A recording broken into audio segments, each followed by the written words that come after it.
Sometimes you'll be playing a tune. I'm taking I Can't Get Started With You. And at the end of the second A section, there'll be 2 bars of the same chord. C and 2 and 3 and 4 and 1, 2, and then the melody may kick in again. Now, obviously you want to play some fills and do something with that area, and that's what this lesson will be about. We're going to do it on 3 levels. So we'll split it up into the basics of how you can get started, how you can get a bit further with some decoration, and then some advanced principles at the end. Now, this often happens at the end of a second A section of a tune before we go to the B section. So we get 2 things the same. This is an A section.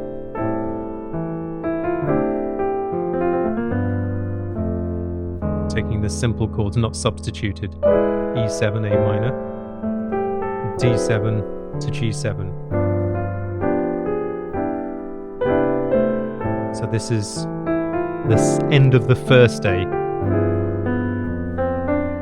Notice how the melody is 3, it's not 1. For the second time, it will be like this. Yep, where it's more whole and complete. But originals often just had 2 bars of C, and books often substitute them or put something in, but I like to have my own things to do there. So the first thing that I show people to do is take the 4 minor 6. In the key of C, 4, F, and we're going to build a minor 6 chord on it. So that's going to be same as a major 6. This would be a 1, 3, 5, and 6. That's a major 6, we just flat the 3, right? So everything except the 3 is the same as a major 6. And I would do it something like this. So I would take, say, the C6 there. I'll show you what's underneath that shape in a while and why it's there. C6 there. I'm going to put in an F minor 6 here and then back to another C6 for that second bar. So it'll end up like this. Even if you're not doing anything to it, that's the first thing to be doing. Is just putting in those chords. Well, that's one option, right? C6, F minor 6 in an inversion, so the C's at the top, right? So there's C6. If you're playing the melody, you need the C at the top of your right hand chord. That's if you're playing right hand chords, which I'd encourage you to do. It's what we do on Jazz Skills. F minor 6, you've got the 1, flat 3, 5, and the 6 down the bottom. And then back to a C6 before the melody continues, okay?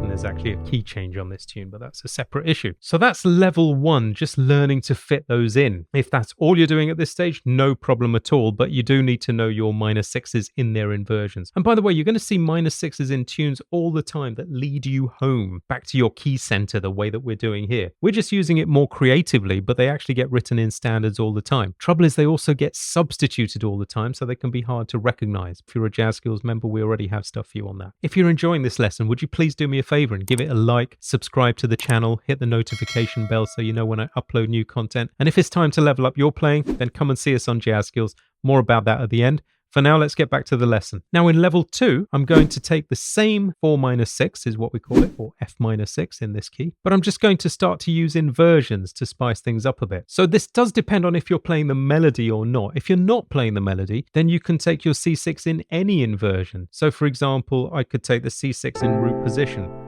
and then invert it up so the 3rd is at the top. No particular reason, just heard it. So C6, C6. Now let's do the same for F minor 6. You don't have to do it the same way, but I'm going to just for illustration. Root position, and then the 3rd, A flat is the 3rd at the top, and then home to could be C major 7 in this case, because see I've already got that circle there, because there's no melody note there. When there is a C in the melody, we need to go with a C6 chord. Okay, so if we are accompanying somebody, we don't have to cover the melody, we've got the freedom to do that. Here we go.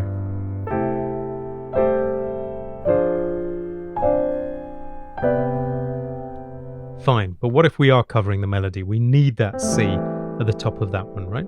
So let's find one that works there. So C6 with C at the top. Then let's put the 5th at the top once we've established that melody note. So root at the top, 5th at the top. Let's go root at the top of the F minor 6, 5th at the top. And then back to a major 7th. As we said, we've got space there for that major seventh because there's no melody in the way. Let's see what that sounds like.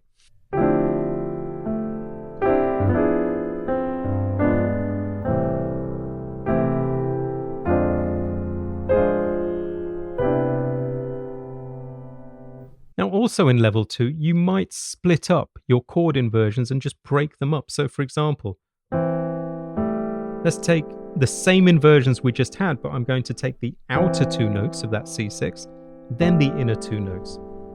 Then the C6 inverted, looks like an A minor 7, but it's still C6. They have the same notes. Outer 2, inner 2. And I'll do the same on F minor 6. Outer 2, inner 2 in first inversion where F's at the top. And then the fifths at the top, outer 2, inner 2. Let's see what it sounds like.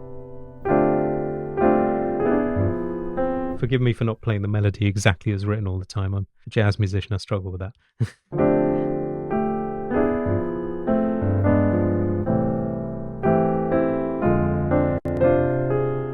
So you may have seen that I found it difficult to do when I was playing the melody note, so I just established the chord. 1, 2, and in the inversions, then I did it. Fine.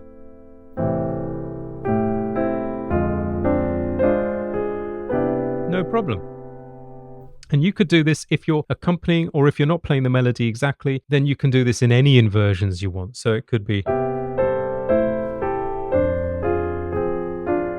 any kind of C6, inversion, any F minor 6, nearest one in this case, inversion. Fine, you get some beautiful stuff just doing those sorts of things. So in level 3, I'm going to do a little bit of chord movement, Barry Harris style. Now this is a huge subject. We're only just scratching the surface of what we can do here. If you're interested in more of this, then come and see us on Jazz Skills, where we do loads with members on chord movement. But for now, if I'm using C6, then it's going to be the C major 6 diminished scale, which I'll quickly go over. I've got other lessons on it, but I'll quickly go over. If it's F minor 6, it's going to be the F minor 6 diminished scale. So the way those work is like this. So C major 6 diminished is a C6 chord and a D diminished chord, right?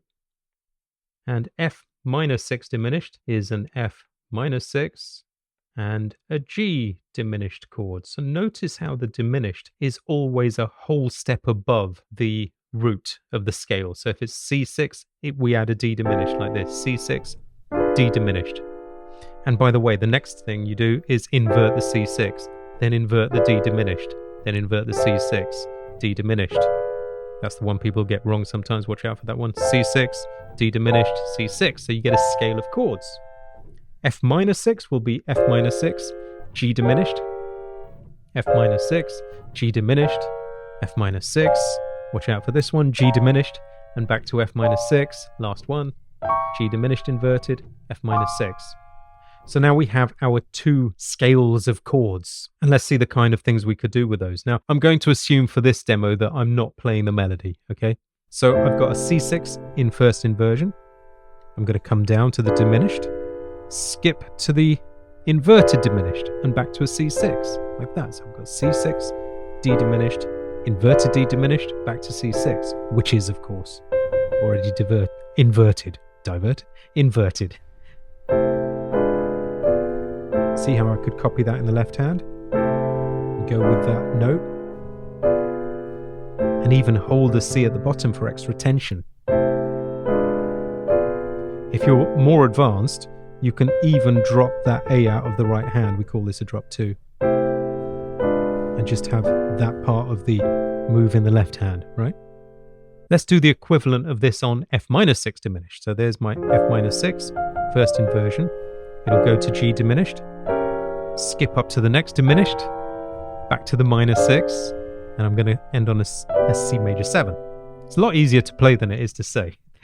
Now again, I could drop a 2. Now, when we call it drop 2, is because this in music is 1, 2, 3, 4. It's not 1, 2, 3, 4. Okay, soprano, alto, tenor, bass. So I'm dropping the alto down here. And you don't have to hold the F at the bottom. I just like to do that sometimes. Okay, let's see what it sounds like.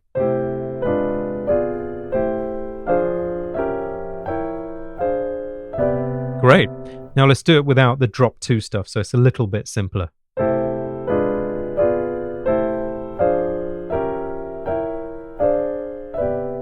Yeah, I really like that. So if I'm playing the melody, let's see if I can do that.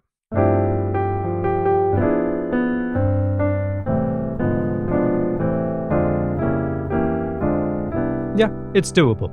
It's doable. It depends on the speed you're playing, of course. The drop 2 stuff can make life a bit simpler when the tempo ramps up as well. So let's find out what the elusive chord is that they've written in.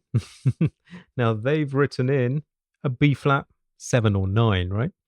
Why does it work? Should you do it or not? What do you need to know? There's nothing wrong with that chord at all. However, it's a substitution for what we're actually doing. If I take F minor 6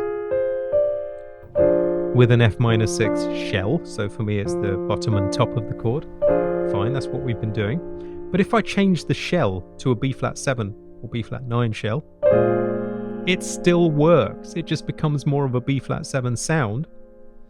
However, for me, this is a substitution for 4 minor 6. And if you don't know that and you just follow that lead sheet, which happens to have some sort of fill written in, no problem. But in terms of more advanced stuff like movement, I will still be using F minor 6 diminished movements on it, the way I've shown in level 3 on this lesson. So if I'm moving on that, I'll still be using F minor 6 diminished movements, the way I showed in this lesson.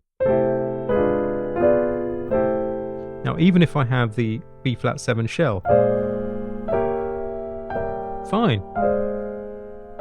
Just using complementary notes in the left hand, nothing too fancy, right? So minor notes, diminished notes, see here, next diminished notes, something like that. So yes, they do work, but understanding that they're substitutions, those B flat 9s or B flat 7s of 4 minor 6s is very helpful and opens up the next level of understanding in terms of chord movements. Now, if you can think of any other tunes that have this 2 bars of 1 at the end of a second A section of a jazz standard, I'd love you to post them in the comments below and we can build up a list of them. Wouldn't that be fantastic? Hope you found some opportunities to use this in your playing. If you'd like to learn more, then consider joining us on Jazz Skills, where we have lots of lessons on movement and application. And of course, we have things for everybody at every level, including a developing fluency course to get you fluent in the language to begin with, improvisation, chord movements, voicing, accompanying, you name it. Support from me, plus a vibrant community as well. Hope to see you there. Thanks for watching. Bye for now.